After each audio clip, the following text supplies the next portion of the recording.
वंदे पुरुषोत्तमम परम प्रेममय श्री श्री ठाकुर जी की वाणी। इष्ट प्रसंग प्रथम खंड से एकांश। प्रातः 5 बजे ठाकुर बांग्ला के नाट्य मंडप में सामूहिक विनती प्रार्थना अनुष्ठित हुई। तत्पश्चात यथारीति श्री श्री वर्मा को प्रणाम करके श्री श्री पितृदेव बड़े नाट्य मंडप में आकर बैठे। जो सामूहिक रूप से प्रणाम नहीं कर पाए हैं, बाद में पहुँचे हैं, वे प्रणाम कर रहे हैं। श्री श्री पितृदेव भी हाथ जोड़े प्रति नमस्कार कर रहे हैं। कुछ लोग घर लौट जाने की अनुमति ले रहे हैं, अनेकों को घर जाने की अनुमति दे रहे हैं और कुछ 2-1 दिन ठहर जाने की बात कह रहे हैं। शिलांग के कर्मी सुबोध होर ने प्रणाम कर जब माथा उठाया तो श्री श्री पितृदेव ने विस्फारित नेत्रों से उनकी ओर देखते हुए पूछा, कितना पीते हो? सिगरेट की ओर इंगित है। सुबोधा घबरा गए। इतने लोगों के बीच हठात ऐसे प्रश्न सुनते ही उन्हें लज्जा आ गई। श्री श्री पितृदेव पुनः एक ही प्रश्न जब करने लगे तो गर्दन नीचा कर उन्होंने उत्तर दिया, 14-15। पान दोगता? हाँ, खाता हूँ। वाह, सब कुछ पकड़े हुए हो। जो जो खाना उचित नहीं है वही पकड़े हुए हो। सब कुछ छोड़ दो। अब न पियोगे और अब न खाओगे। अप्रतिभ दृष्टि से श्री श्री पितृदेव की ओर सुबोधा देखते रहे। श्री श्री पितृदेव ने पुनः पूछा, क्या नहीं छोड़ोगे? जी, अब न पीऊँगा और न खाऊँगा ही। मृदु स्वर में उन्होंने कहा, हाँ, सब कुछ छोड़ दो। पान दोगता, सिगरेट सब छोड़ दो। इष्ट ही होंगे एकमात्र नशा, और कोई नशा नहीं रहेगा। जी हाँ, छोड़ दूंगा। मुझसे तो कहा छोड़ दूंगा, इसके बाद पुनः खाएगा तो खूब खराब होगा। पैकेट में सिगरेट है। श्री श्री पितृदेव ने आगे बढ़ आने को कहा। उन्होंने आगे बढ़कर उनकी जेब से सब कुछ निकाल कर रख दिया। जेब से निकालकर पैकेट बिल, सिगरेट, 14-15 बीड़ी एवं एक दियासलाई रख दिया। उपस्थित लोग सभी एक दृष्टि से उसे देखने लगे। सुबोधा बीड़ी सिगरेट को फेंकना चाह रहे थे कि श्री श्री पितृदेव बोले, रहने दो, यही रहने दो। उनके आसन के निकट ही सब कुछ ज्यों का त्यों पड़ा रहा। श्री श्री पितृदेव इस बार कहने लगे कि किस प्रकार आश्रम के विभिन्न कर्मियों ने उनकी बातों पर पान दोगता, सिगरेट सब कुछ छोड़ दिया है। सारा परिवेश निश्चल हो गया है। 5:30 बज जाने के बाद उन्होंने कहा, सत्यानुसरण पाठ करो। किसी विषय में मन को मयक भाव से लगाए रखने का नाम है समाधि। विभिन्न भाषाओं में वाणी पाठ की गई। श्री श्री पितृदेव ने पूछा, क्या ठीक है? जी हाँ, सभी ने उत्तर दिया। लो, बाद वाली वाणी पाठ करो। नाम मनुष्य को तीक्ष्ण बनाता है और ध्यान मनुष्य को स्थिर और ग्रहणक्षम। नाम और ध्यान क्या चीज है? प्रश्न उठा। श्री श्री पितृदेव, नाम का अर्थ है, ध्यान का अर्थ है इष्ट चिंता। तीक्ष्ण किस प्रकार करता है? शंकरदा, छुरी में शान देने पर वह किस प्रकार चट किसी चीज को आसानी से काट देता है, उसी प्रकार मनुष्य भी तीक्ष्ण होने पर किसी चीज को पकड़ लेता है, यानी सब कुछ तुरंत समझ लेता है। यही है तीक्ष्ण होना। नाम करते रहने से इसी प्रकार मनुष्य तीक्ष्ण होता है। श्री श्री पितृदेव, हाँ, इसी प्रकार होता है। उस समय मस्तिष्क को समूह विकसित होता है। किसी एक विषय पर दृष्टि गई, ध्यान में आया, उसका समाधान कर दिया। इस प्रकार होता है। हर तरह से मनुष्य किसी काम को तुरंत कर डालता है। ध्यान के विषय में बोले, नाम के बीच ही ध्यान होता रहता है। हमने गुरु के निकट नाम मंत्र लिया है।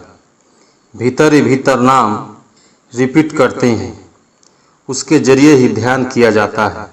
ध्यान के फलस्वरूप सब कुछ मन में रहने की क्षमता बढ़ती है, मस्तिष्क कोश विकसित होता है।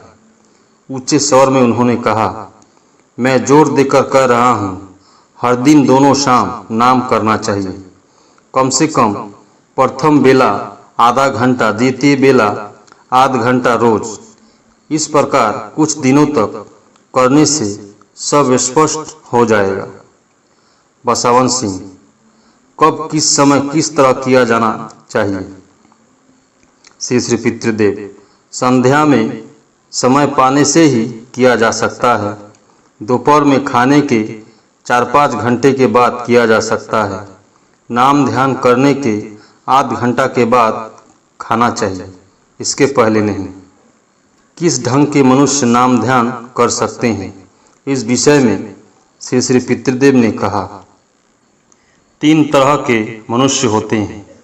एक है स्थूल बुद्धि संपन्न, वे आहार, निद्रा, मैथुन में पड़े रहते हैं, जिन्हें जितना ही उपदेश दोगे किसी प्रकार भी उसका असर उन पर नहीं पड़ेगा। वे उसी मार्ग में ही विचरण करेंगे। दूसरा, प्रकृति परायण मनुष्य, प्रवृत्ति जो करती है ऐसे व्यक्ति वही करते हैं, ये रजोगुणी होते हैं। तीसरे ऐसे श्रेणी के लोग हैं जो इन सब के ऊपर है, वे सिर्फ आहार, निद्रा, मैथुन में ही पड़े नहीं रहते या प्रवृत्ति के पोषण को लेकर विचरण नहीं करते।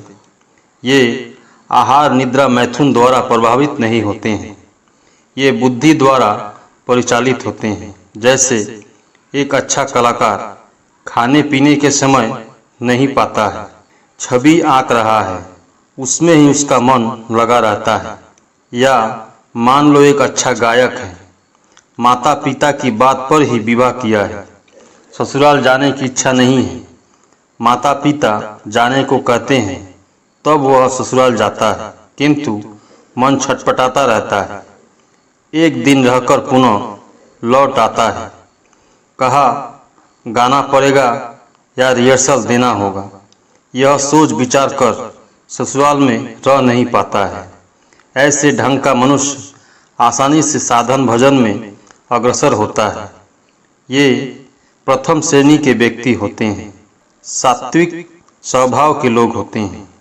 उसके बाद के जो लोग हैं निम्न क्लास के लोग, उन्हें साधन भजन से फल पाने में देर लगती है, पर सद्गुरु यदि लाभ होता है तो उनकी कृपा से इन 3 श्रेणी के लोगों में भी आसानी से परिवर्तन हो सकता है। ईश्वर की इच्छा से सब कुछ होता है, वे ही सब है। अजितदा जी, यहाँ हम देखते हैं कि जो आश्रम में आते हैं उनमें कितने विभिन्न ढंग के लोग होते हैं। श्री श्री पितृदेव, हाँ, 4 ढंग के मनुष्य आते हैं, आर्त, अर्थार्थी, ज्ञानी और जिज्ञासु। जिज्ञासी लोगों को देखते ही ठाकुर उठ बैठते थे। कितनी बातें उनके मुख से निकल आती थी, विभिन्न प्रश्न, विभिन्न आलोचनाएं होती थी। वह सब आलोचनाओं के बाद ही अनुरागियों से कहते थे, नाम करो, अच्छी तरह नाम करो, एक दंड भी नाम मत छोड़ो। पात्र देखकर ही ऐसी बातें किया करते थे। परमेश्वर पाल, जी हाँ, इन 4 श्रेणी के मनुष्य में क्या आर्त और अर्थार्थी स्थूल वृत्ति संपन्न व्यक्ति होते हैं? श्री श्री पितृदेव, हाँ, वे लोग ही निम्न श्रेणी के व्यक्ति होते हैं। मुझे नहीं है इसलिए क्षोभ होता है।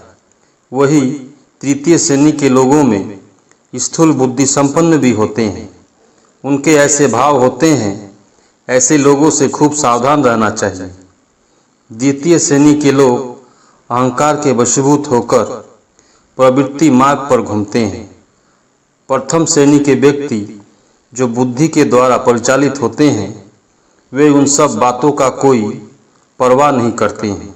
वे अपने आदर्श को लेकर ही रहते हैं, अपने दुख दैन्य को लेकर माथापच्ची नहीं करते। उन लोगों के लिए दुख कष्ट कोई चीज नहीं। दूसरों के लिए कुछ नहीं करने पर क्षोभ होता है। दूसरे का दुख देखकर उसे दूर किए बिना उन्हें तृप्ति नहीं मिलती। मैंने तो समझा वही कहा है। मेरी बात ठीक है या नहीं मैं नहीं जानता। गुरु किंकरदा की ओर देखकर, गुरु किंकर, क्या मैंने ठीक कहा है? जी हाँ। परमेश्वरदा, अधिकांश लोग तृतीय श्रेणी में ही आ जाते हैं। श्री श्री पितृदेव, हाँ, अनेकों ही वही हैं। तृतीय स्तर के नीचे पशु होते हैं। ये बुद्धि संपन्न लोग पशु से ऊपर है। बातचीत के सिलसिले में श्री श्री पितृदेव बोले, अनेकों कहते हैं काम भाव में जब मनुष्य रहता है उस समय ध्यान करने से काम में ही उलझ जाता है, किंतु ऐसी बात नहीं। बात कुछ और है। असल बात यह है कि उस समय काम का ही ध्यान करता है, ठाकुर का ध्यान नहीं करता। ठीक तरह से नाम करने पर काम भाव दूर हो जाता है। क्या यह नहीं सुना है कि राम नाम करने से भूत भाग जाता है? कैसे जाता है? ठीक तरह से करने पर निष्ठा सहित करना चाहिए। गुरु किंकर पांडे, मनोन्द्रिय अंतरेंद्रिय कौन कौन है? श्री श्री पितृदेव, मन, बुद्धि, चित्त, अहंकार, उन्हें अंतरेंद्रिय कहा जाता है। चक्षु, कर्ण, नासिका, जिह्वा, इन सबके कर्ता मन है। बुद्धि मन के ऊपर है। बुद्धि मन को परिचालित करती है। चित्त होता है चैतन्य, वह सर्वघट में है। पंडित दा, खाकर कितनी देर के बाद साधन भजन में बैठने चाहिए? श्री श्री पितृदेव, कम से कम 4 घंटा के बाद। यदि तीसरे पहर में संभव हो तो टिफिन करके आध घंटा या 45 मिनट के बाद बैठना चाहिए। साधन भजन काल में कम खाना चाहिए, उसमें अच्छा होता है। दूध, रोटी, ईख का गुड़, थोड़ी चटनी इत्यादि अच्छे खाद्य होते हैं।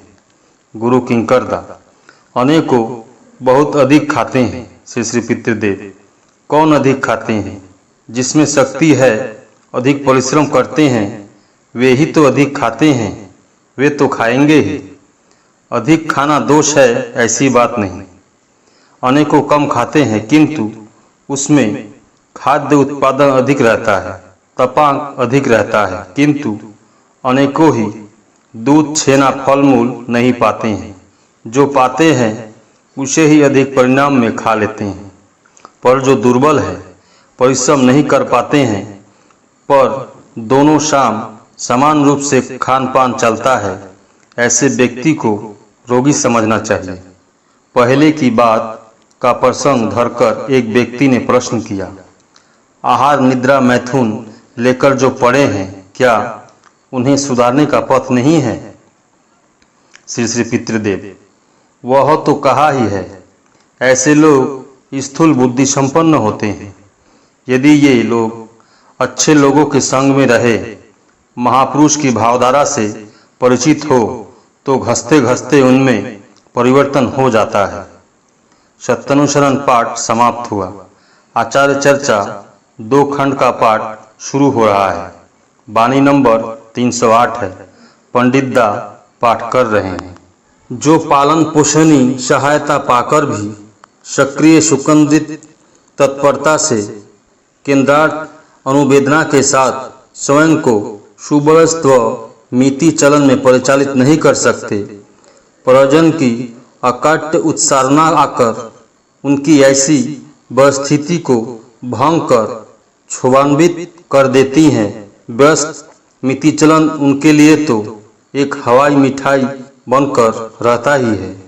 इसके अलावा अवान्तर चाह के फलस्वरूप केंद्रायित सार्थक संगति के साथ अन्वित तत्परता से स्वयं को विनायित कर दक्ष योग्यता में आसीन होकर उन्नति के उत्सारण में अबाध्य होकर चलना उनके लिए असंभव हो जाता है।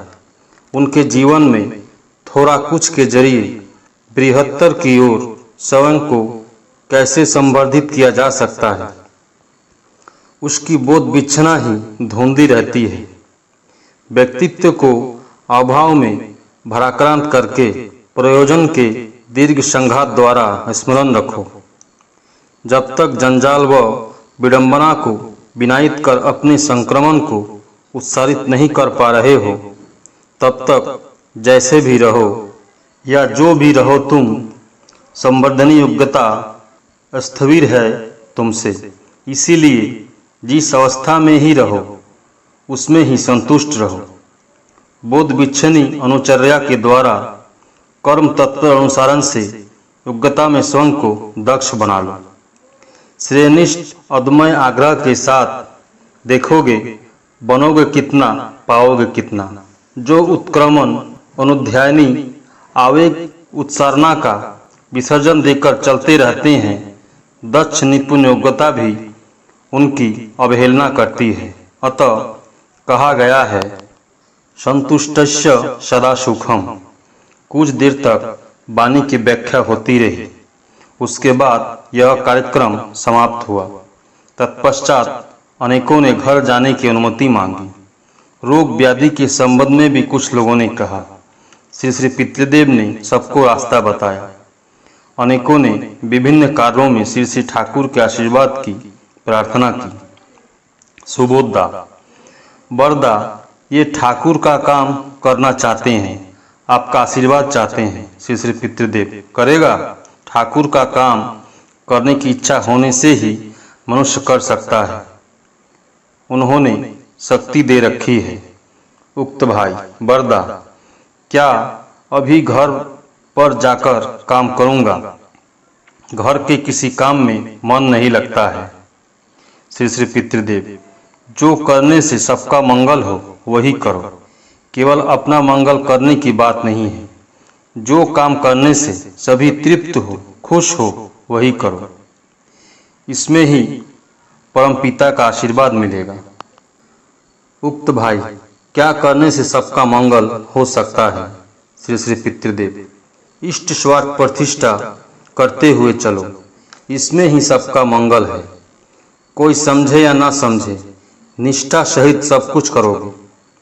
उनके पथ पर चलने से सब सुसामंजस्य हो जाता है। परिवार परिवेश सभी नियंत्रणाधीन में आ जाते हैं। उनको जीवन में मुख्य बनाकर चलने से सब कुछ होता है। तत्पश्चात कतिपय गीत गाए गए। रणजीत चक्रवर्ती एवं निखिल घटक ने लगातार कई गीत गाए। रणजीत चक्रवर्ती ने प्रथम भजन और बाद में आधुनिक गीत गाया। निखिल घटक तानपुरा पर भजन गाने लगे। 8:55 पर गीत का कार्यक्रम समाप्त हुआ। श्री पितृदेव उठ गए। तत्पश्चात यथारीति श्री ठाकुर प्रणाम एवं श्री वर्मा प्रणाम करके निराला निवेश से बाहर निकले। हठात सुबोध होरदा ने श्री पितृदेव को प्रणाम करके पूछा, बरदा, आज घर जाना चाहता हूँ। श्री पितृदेव, क्यों? 2-1 दिन रहकर जा नहीं सकते हो? सुबोधा, जी, आज ही जाने की बात सोच रहा हूँ। बीड़ी सिगरेट पीने की आदत तुम्हारी जिससे छूट जाए, इसलिए तुम्हें यहाँ रहने कहता हूँ। जी, मैंने यहाँ सब छोड़ दिया है। सचमुच? जी हाँ, आज से ही छोड़ दिया। जी हाँ, आज से ही छोड़ दिया है। आशीर्वाद दे, जिससे मैं आपके निर्देश अनुसार सारा जीवन चल सकूं। श्री पितृदेव के चेहरे पर एक निर्मल मधुर मुस्कान छा गया। दीप्त स्वर में वे बोले, मैं तो यही चाहता हूँ। हम सभी तो उनके सेवक हैं ना। हम उनके मन के मुताबिक बने तो वे तृप्त होंगे। उनकी करुणा उस समय समझ में आ सकती है। उनके मन के मुताबिक बनना ही है हमारी साधना। वे सोरसी भवन की ओर चल पड़े। साथ में अनगिनत इष्ट सेवक वृंद है। परम प्रेममय श्री ठाकुर। सभी गुरु भाई एवं माँ को जय गुरु।